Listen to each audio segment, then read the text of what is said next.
Just felt appropriate. We have arrived again. There has to be a noise. Yeah. We have to make a noise. We do, actually. Right? Yep. We should get a bell or like a bing, like a That's a good sound idea. bowl or like a Sound bowl that we have from Half Moon that we have for sale. nicely done. Nicely done. So cool. Mm-hmm. I can make that go, by the way. Oh, wicked. Because you didn't. did you were, it. yeah. And I was it not, wasn't working. I was not before. one with the bowl. I seemed to do okay with the wine glass, Yeah. right? Yeah, but like the crystal the bowl, one. it was not working. But I can do that now. Sweet. So social anxiety is a thing. Yeah. Like a big thing. Totally. That's a big thing. I've heard about anxiety like a lot. Yeah. We talked before about my big anxiety attack, and when it's happening to you, you're like, it's only me, and I'm the only person in the world who experiences this, and everyone else is normal and sane, and No. I don't know what's wrong with me, right? Yeah. Why is there something wrong with me? But yeah, I think that social anxiety is a thing, and I realized this when I went out I'll just say where I went. It's to the East Hill Physio. We love them, and they've been open in their second location for a year. Mm-hmm. So I got invited to the little patio party, cool. Right? How awesome! Yeah, super cool.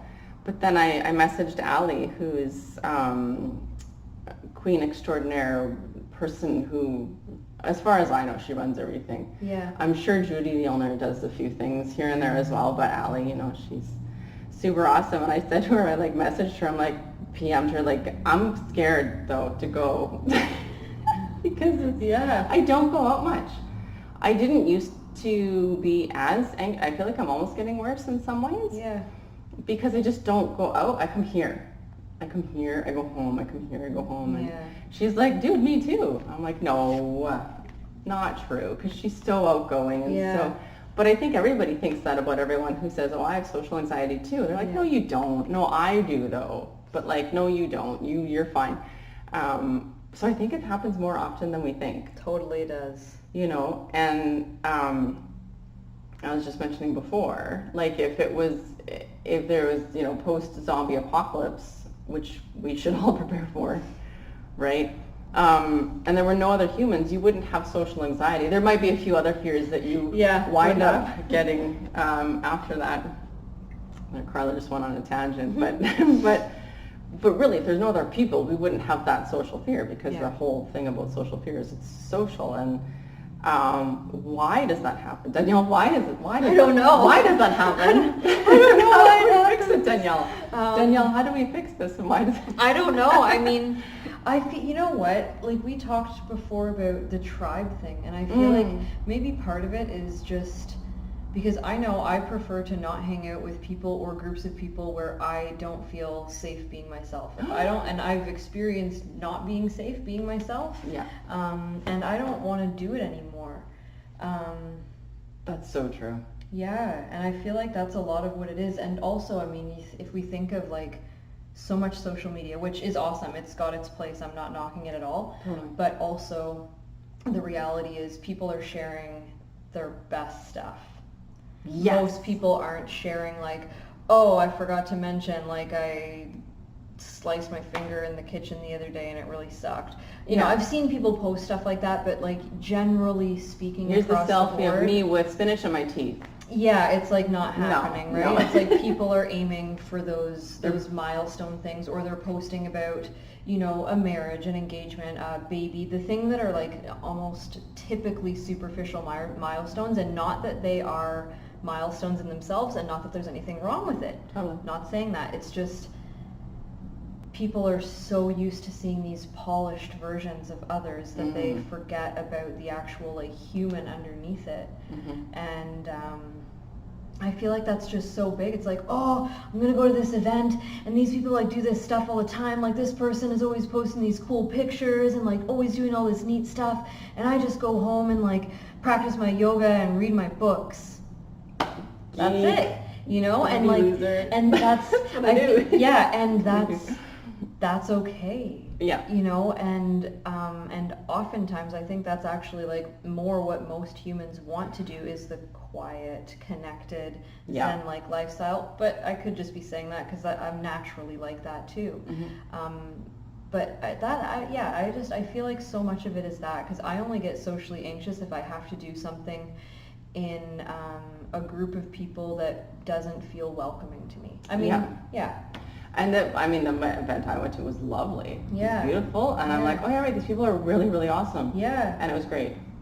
Right? Just like then it opens up and it's like, oh, okay. Yeah. Yeah, I know I like these people. It's really good and it was really fun and it was wonderful. That's awesome. But if there were to be another one tomorrow, I would probably, should I go? Yeah. Should I not go? Yeah. You know, same thing again. And I do think it's a lot more, maybe rampant isn't the right word. It's a good one though. You know, like that a lot of people have that, and it's, I think for me, because Ian and I decompressed it when we got home, because even he was like, did I do okay? Did I, you know, and because his whole goal in life is don't embarrass Carla, right? Like, you're fine, you're okay.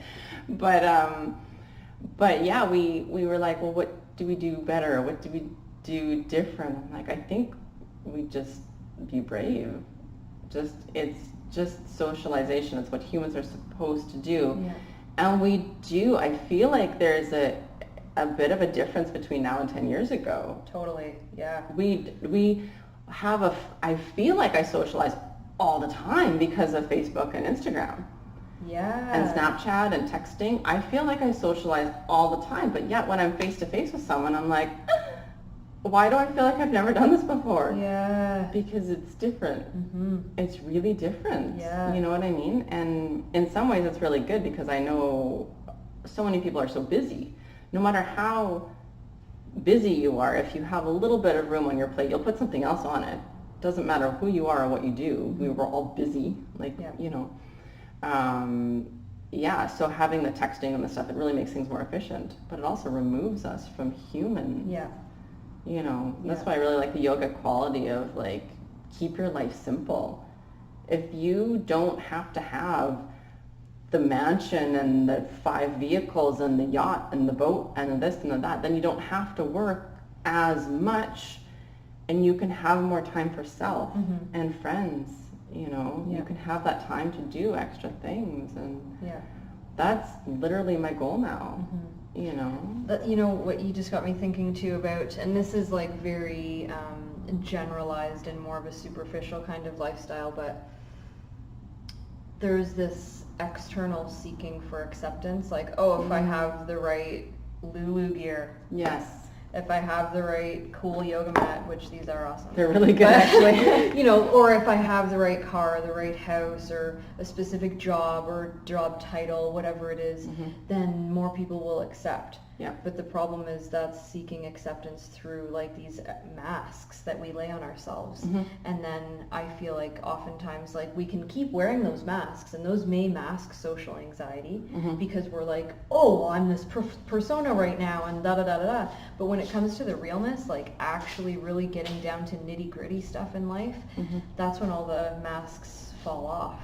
And what are we left with? If we've been putting all of our energy into these outside things, then we're like, we don't have much to resource from the inside of keeping us stable. And I feel like, that can make it challenging for people, but if we take that journey of self-acceptance, right, self-study and accepting self, light and dark aspects, working on what we can and being as we are at the same time, then those situations do become easier to handle, because if people don't like you, then they don't like you. Oh well. It's so true. You know? That's a tough pill to swallow for most of us. Yeah. So-and-so doesn't like you. What? Yeah. Like malfunction? It's nice like, to be liked. Yeah. We have a hard time with that. Yeah. Most of us. But if we're doing things to please others, that's probably the wrong place to start. Totally. Yeah. Because then we're doing that like oxygen mask on the other person first. Yeah. It's like, no, feed yourself first. Yeah. Get into your internal resources. You know, what are you offering? What are you sharing what are you. Yeah. None of us really have that answer anyway. It's true. But it's like, It's are we true. being that most truthful bit of ourselves that we can? Yeah. Yeah. No, it's so true. Yeah, the only thing I can keep coming back to is be brave. Mm-hmm. You feel anxious, you feel social anxiety, be brave. Mm-hmm. That's all you need to do, just taking that first step and whatever, because the only way you can actually build confidence is to have a lot of experience doing something. So if you had to go to a social event as your job, so like in your 8-hour day you went to 8 different events every day, 40 hours a week, you would get pretty good at it, right? Yep, you so think. I'm pretty sure, this is what my brain thinks, but in the meantime, we don't do that much actual socialization. No. I think compared to before, I'm pretty sure. Yeah. Now, and I didn't live in the 50s and all of that. I don't know, I wasn't there. Yeah. But they didn't have computers, they didn't have cell phones, they had like single income, one vehicle, Yep. little bungalow house, and there wasn't all the computers and the things are really expensive. Yeah. And the second vehicle and the kids' activities and it used to just be like the kids did baseball at school or whatever as an extracurricular activity. Now there's so many different things that we're paying for, and so you have to get on that. Now we have to have 2 incomes to support a family, and it's hard to make ends meet. And so when you do have a chance to do a social situation, you're already tired for starters. So you have extra coffee, so now you're jittery, and now you're going to go out to a social event where you feel some anxiety. Gee, I wonder why I'm anxious. Right? Yeah. So being brave, I think that's my answer. Yeah. You were saying it would be nice to have like 3 things that you can do. Yeah, right. What are 3 things you do to try and calm anxiety? Always breathe.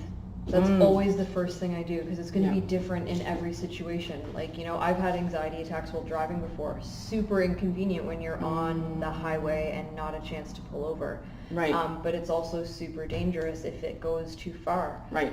For people that have ever had something pretty intense. So it's always the breath, and I keep it as simple as I need to. Right. If I catch it early, which nowadays, I'm so grateful that generally I catch it way early, and it's like I'll do a couple breathing exercises and pull back to normal. Okay. But if it starts to slip a bit more, then it can go super slow. So I literally just count 1, and I hold it, and then 1, out. Mm-hmm. And then I'll try to inhale 1, 2, exhale for 1, 2, and then I'll try 3 and 4, and I do it till I get to 8. Okay. And then when I get to 8, not if, when I get to 8, because it always works. When I get there, if I can, depends, if I can move my body, then I will, but if I can't, like if I'm in the car kind of thing or something, then I just shift my breathing even more and do like teeny tiny holds. But really, generally speaking, just doing that brings me back, all the time. Okay. Yeah. Yeah, I've heard of some people doing like grounding, things that ground you. Like feel the temperature. What's the temperature? What does the floor feel like underneath my feet while I'm wearing shoes or whatever? Yeah. Just thinking about being present, being here and now. Yeah. For me, sometimes that works, but breathing definitely. It's so powerful. Ujjayi breathing specifically for me, if you don't know what that is, though, just slow deep breathing, just through the nose. So yogic breathing is all through the nose, but well, Kundalini stuff's both different. Kundalini. Yeah, because there's that equal breath of fire in and out. That's through the nose. And there's one through the nose, and then there's one through the mouth too. As far as I've studied on, I was never taught that one, but there's different. What was it called? Tomo? The Tibetan breath of fire too. Yeah. That's cool. There's different things that you can do with your breathing, and some of them do the opposite. So if you're trying to get yourself not anxious, slow deep breathing. Yeah. But maybe you're feeling lethargic and you need to, do the opposite, right? Instead of having 4 cups of coffee. Yeah. Like Carla usually does, because I tend to wake up at 4:30 in the morning. So if I have an event at 5 p.m., I'm like, oh my god. That's brutal. I'm going to have a latte. And no, probably I should do a little bit of Kundalini would have been a good idea. Yeah. Would have been a great idea. Yeah. Yeah, I love the different breathing. But yeah, I mean, like you're saying, there's different techniques for different things that we're going through. And the slow, deep breath, I think, is the most, like if there was one breath I could ask people to just incorporate in their daily practice, it would be that. Just slow, deep breathing in and out of the nose. Keep it super simple. But if you're feeling super anxious, exhaling through the mouth with like being able to hear it triggers your nervous system to relax at a deeper level and let go. So that extra audio and that extra even getting sound out is really helpful too. So there's like all those little tricks, and all in all, it's like, to me, it's whatever the person's going to do in the moment, whatever they can what feels get right into. in the moment, because oftentimes you know your body more than a professional will know your body, kind of a thing. Well, I feel like we should, right? We should. Yeah. Oh, I had something I was going to say. I don't remember what it was about anxiety. The grounding stuff, that sometimes it works. Yeah. But not always. Where was I going to go with that? I don't know. Because I agree with that too, that like, because it's like feel something, touch something, smell something, like there's those steps you can go through. And I have found those helpful, but not as helpful as the breath. Yeah, me too, because focusing on something for a little bit long term more than, because then you're trying to find something. But right? On the ground, and then what do I do next? Where's Google? Yeah. Something to do with, I don't know. That'll come back to me. Okay. After we stop video. That's okay. Like at 3 a.m. Yeah. We're like, that thing. Next topic. Right? Yeah.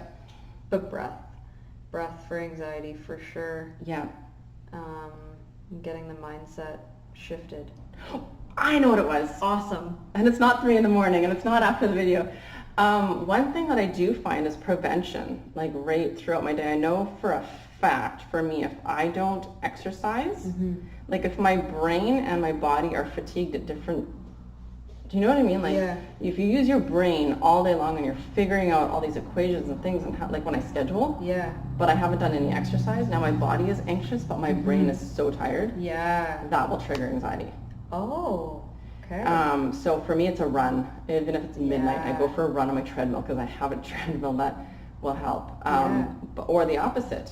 If I've exercised all day, but I haven't used my brain, same thing again. Not as much though, but for me, for sure, physical exercise. If I don't exercise, I will for sure have a way higher chance of having an anxiety attack. Totally. So my thing that I should have done, that was part of my decompression or whatever, like to not feel social anxiety when I go out, is I should have exercised more or whatever that day. It really works really, really well. It really does. You know, like I think I personally believe you should move every single day. 100%. I was just mentioning to you, I haven't done actual yoga in a while, like with the exception of I'll do like a twist or I'll do a forward fold or something, which is technically yoga. But I haven't done a full class in 2 weeks maybe or more. Because other priorities have come forward, but it's been a lot of movement and a lot of exercise, and it's still movement and it's still exercise, and it really, really helps with anxiety for sure. That helped me. I don't know if it helps other people, but I can't see how it wouldn't. I feel like exercise is like right up there. Like you know, saying things earlier, like you know, if you've got the space, if anxiety's coming up or not, like you're saying, preventative action. That's what that's the practice. Is the preventative. You're right. But it's like if I'm at home and something starts coming up and I do my breath, I also go right into plank, or I start doing pull-ups or push-ups, or just something where it's like, okay, I'm moving, and I force myself to breathe, because then your brain automatically shifts, like, I have to breathe now, I have other stuff to pay attention to. I 100% think that's the key. That's the trick. I think we've solved anxiety. Solved. We should put now to apply it. Yeah. It does work though, and I feel like that's because so many people complain about anxiety, Yeah. and all it is pick up the reins into your own hands Yeah. and breathe. If it's, if you experience anxiety a lot, Yeah. you know the triggers. Yeah. You know the sensations that start coming in. Yeah. Get on it. Yeah. Start breathing right then. Don't wait and say, oh, well, we'll see if it gets into a full-fledged attack. No, just do your stuff then. Just breathe and engage and just totally shift the mindset. And asking your yoga teacher as well, because different things can help different people and different, okay, so I should exercise, but what do I do? Like you and I have the advantage of we know exactly what to do. But I've always said, and I continue to have a yoga practice with my teachers, like always have a teacher. In a person, I don't like to use the word should, but if you want a solid practice, have a private lesson every month. Yeah. Check in with your teacher. So good, yes. Check, and to mention to your teacher, I do have some anxiety. What do you recommend? And your teacher can ask you more specific questions too, right? On what specifically to do. Because I know what works for me for sure and what might work for somebody else. But yeah, for sure the exercise and movement to prevent, and then what to do when it's about to happen.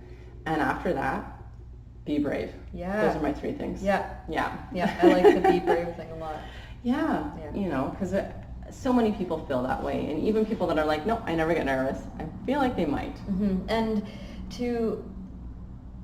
you want to experience a bit of that, like nervousness, anxiety, whatever you want to call it. Like I come to class before I teach really early, so I have enough space to center before I hold space for a whole bunch of other people. Oh, interesting. Yes. I like to get into my own zone, because it is a whole zone. Yeah.